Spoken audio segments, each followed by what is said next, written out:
Hi, I'm Michelle. Welcome to Rotopia, where we eat, grow, and cook together.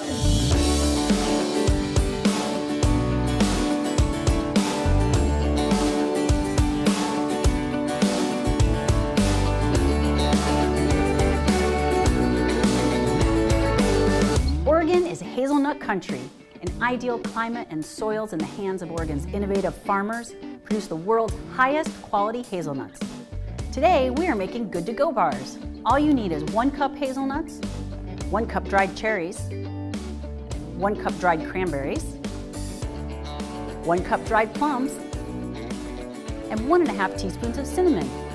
Blend all the ingredients in a food processor until the mixture forms a dough. It takes about 3 minutes. Roll out the mixture. You can use cookie cutters to make fun shapes or roll into balls for an on-the-go snack.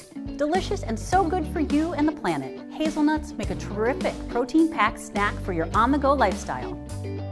Discover Hazelnut. For more great hazelnut recipes, head to hazelnut.com.